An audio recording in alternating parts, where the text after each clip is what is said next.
Hello, welcome to the Voice of the People. I'm your host, Kenneth Ryan Sr. I love enough to tell you the truth, and I respect enough to give it back. I'd like to invite you to join me on the Voice of the People. That is where we give everybody a chance to be heard, just everyday people, regular folks, talking about situations that happen in their daily lives. So, join me every Saturday morning on WASC 1530 AM. I'll be there with the greatest radio man in upstate, Mr. Ed Waddell. And join me every Monday night from 7 to 8 p.m. on WAAW Shout 94.7 FM, the greatest gospel station in the South Carolina and Georgia market. My intent is to inspire you and to challenge you to think outside of the box and give you a different orientation to how you perceive your situation in your community. And in particular, we'll talk about politics. We must do that. We'll talk about public education, education of our children, and some folks say the undereducation. We also will talk about cash bail and law enforcement as it relates to black men being targeted, police incarcerated, and having their rights to vote being taken away. So that's a great challenge we have in our community. Also, we'll be talking about access to health care. We'll be talking about the coronavirus. We also will talk about something that's really coming to the forefront, and that's working people inability to have their basic needs met as it relates to housing, transportation, health care, clean water, and food. So we have a lot of agencies, we have a lot of initiatives, we have a lot of great organizations that are giving folks baskets of fish. And some folks say they need a fishing rod and bait.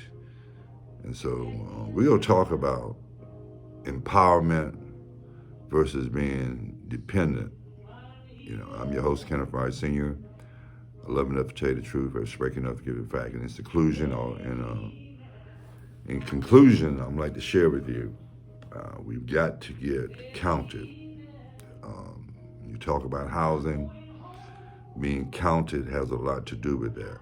And also being counted and getting registered to vote and voting responsibly to your best interests and expressing your best interests by organizing and working through the people who you've elected to represent you and empower those folks with your hard work, with your attendance and with your commitment to change.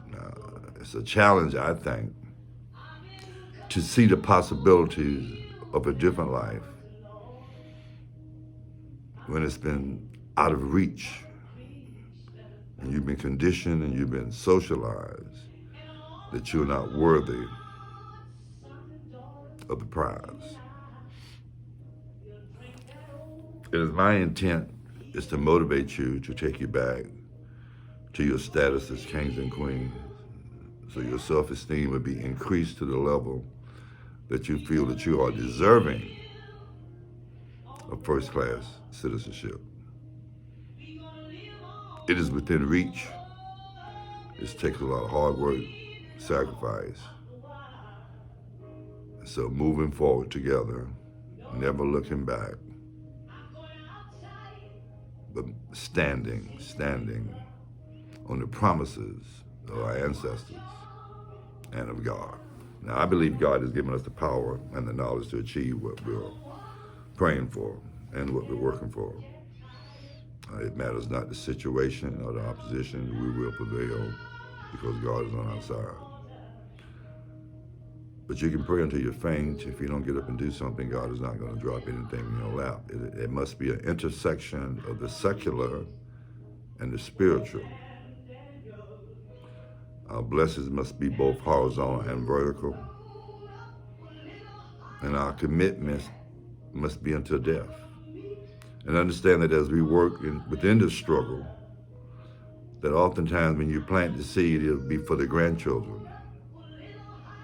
So we continue to work forward to help the next generation, because we stand today on the shoulders of previous generations that made the ultimate sacrifice of shedding of blood and loss of life. I'm your host, Kenneth Bryan Sr. I love enough to tell you the truth and speaking up to give you the facts. I ain't perfect, but I'm striving to be better today than I was yesterday.